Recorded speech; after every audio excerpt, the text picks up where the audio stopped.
Man, I haven't done these in quite a while. Hello, ladies and gentlemen. It is me, Duke CT, and apparently I got some bad news for you. And that is the Duke City Lounge will not be live this week. I'm going to be out of state.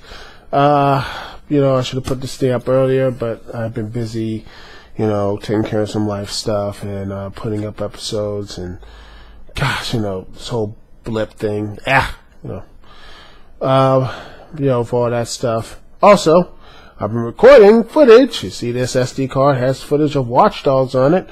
I will be, I'm writing the review right now, and hopefully it will be up next week. If not sooner, then Slammiversary. After that, I'm going to try to do some indie reviews of pro wrestling. And then after that, I don't know. I have no idea what I'm going to be doing. Because I'm going to try to post some of this stuff on YouTube and hope to God they don't get copyright flagged.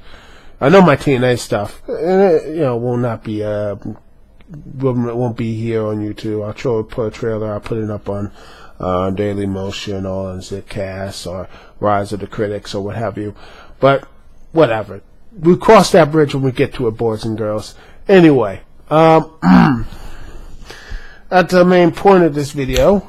The main point of this video, ladies and gentlemen, is, there's some releases that happened today in the WWE, and, some big releases. Let's see. It's surprising. Let's see, when you look at the list of these huge cuts, we haven't seen a big cut from the WWE since 2011, I think. But these cuts right here, ladies and gentlemen, as the WWE has come to terms with the following superstars of today, 2014, June 12th. Mark Harris, a referee. Yoshitatsu, Evan Bourne, Brodus Clay, Camacho, Theodore Long, Kurt Hawkins, Aksana, Jinder Mahal, and Drew McIntyre.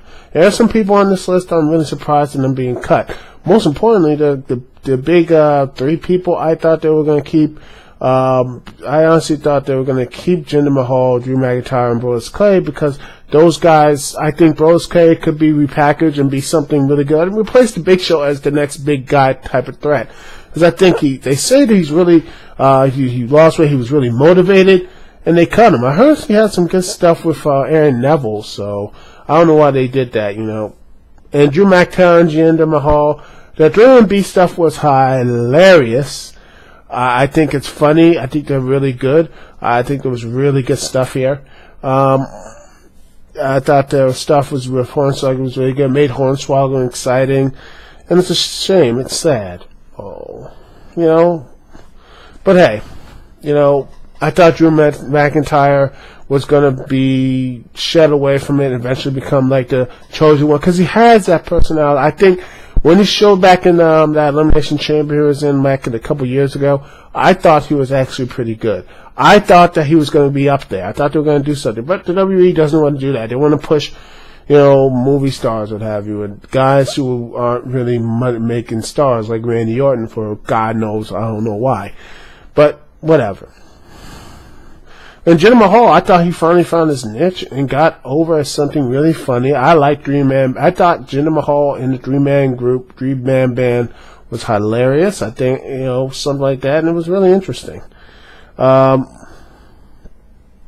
else here, Evan Bourne, he should have just said no to the wacky tobacco, man.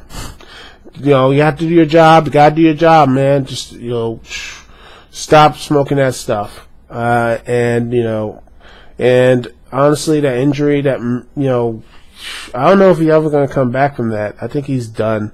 I think his career is over. Let's see. Theodore Long, it's sad that we're never going to have no one saying 1-on-1 match with The Undertaker or you're going to be in a tag team match, player. That stuff, that stuff will never die, But Theodore Long has been around on WWE television for quite a while.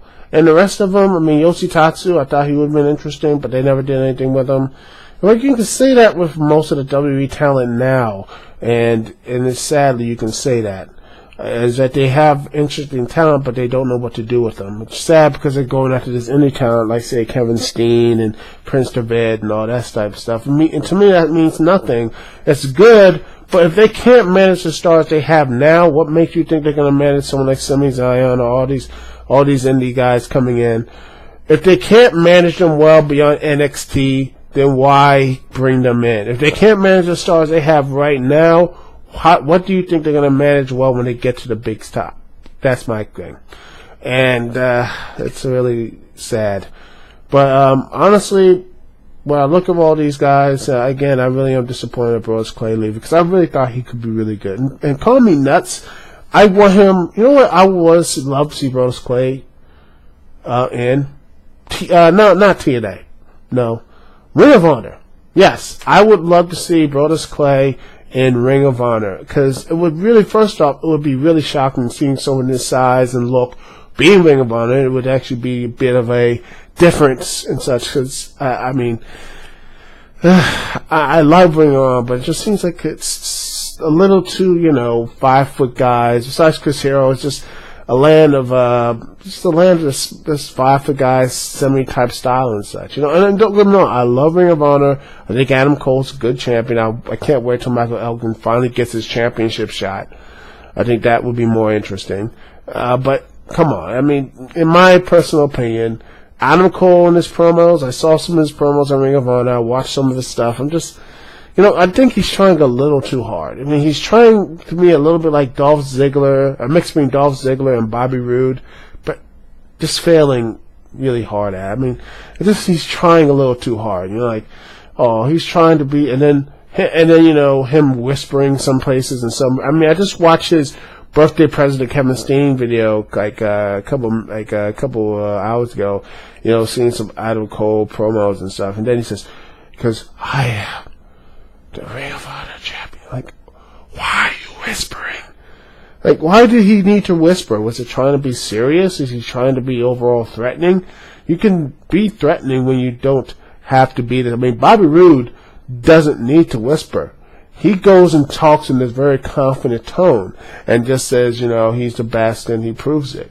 That sort of thing. Same with Ziggler. He doesn't whisper. He goes out and shows off. That's something that, I really think someone like Adam Cole, I wish he could just stop. He tries a little too hard. That's the thing. Maybe that's his character that he's trying too hard, but I don't know. I just don't feel, connected to him. That's just my personal opinion.